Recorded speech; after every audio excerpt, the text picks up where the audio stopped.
Well, then we'll start on the very first topic that is a really tough one. And a lot of people get this confused, which is what is coaching?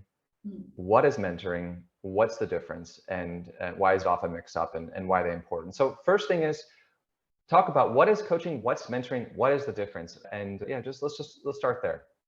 Yeah, so that's a very good point that you're making, that people are really confusing these two. And I think the reason that this happens is that coaching is quite a new profession. So only like in 2000, I think, and seven, the first definitions came out, as in that coaching is a professional relationship between a coach and the coachee, and is there to support the person's development and make sure that the person becomes better. Like in simple words, this is what coaching is.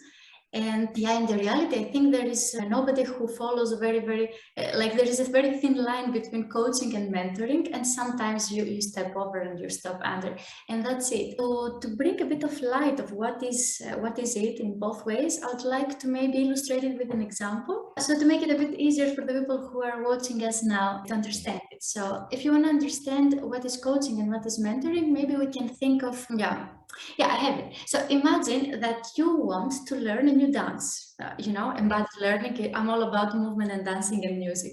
So imagine that you have a group of people and there is like a video, and then the people have to copy the moves in order to learn the dance.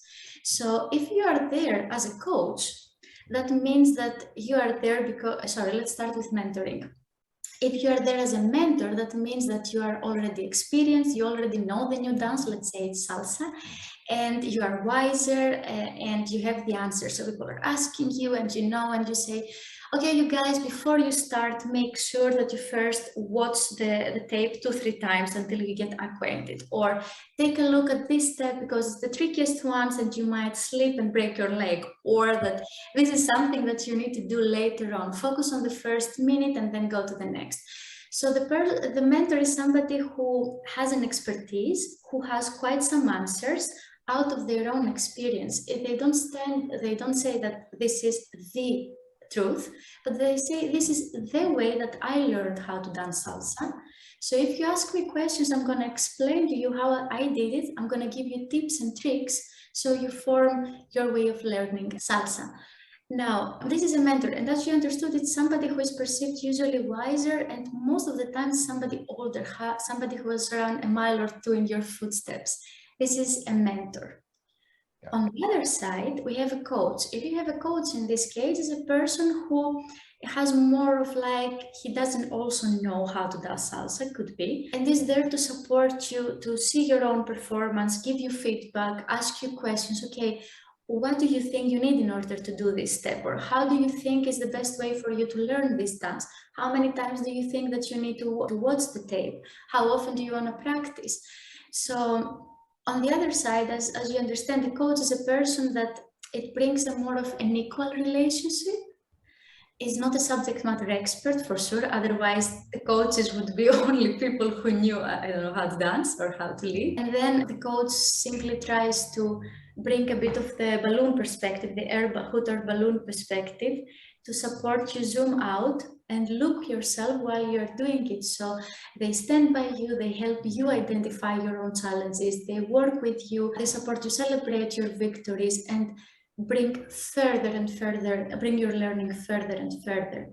So how is this metaphor for you? Do you already getting a grasp of?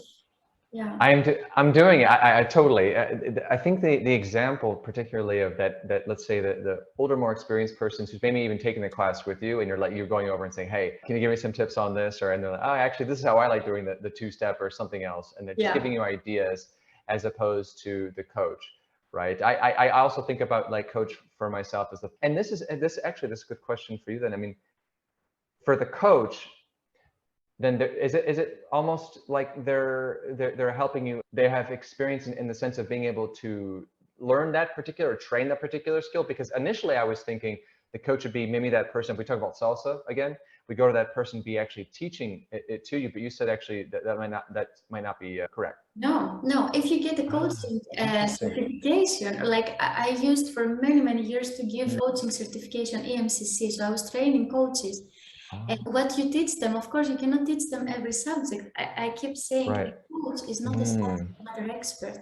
Yeah. them now, what you teach them is how to question, how to provoke insight, how to deal with specific assumptions. And this is the trickiest one, because what we do, and oh, I don't have a pen, but I have a lipstick.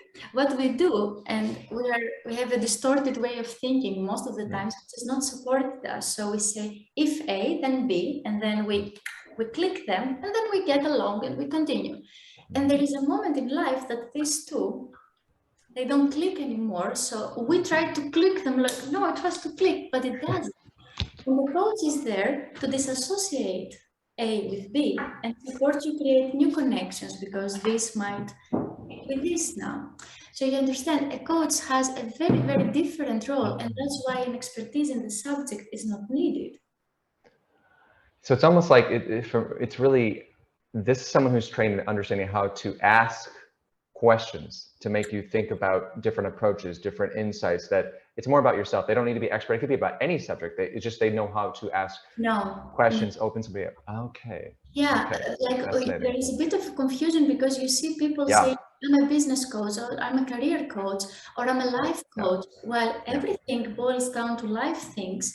But for marketing purposes, or for yourself, establishing yourself in the market, it's better if you have a niche. So you say, okay, I'm a leadership coach because I work with leaders.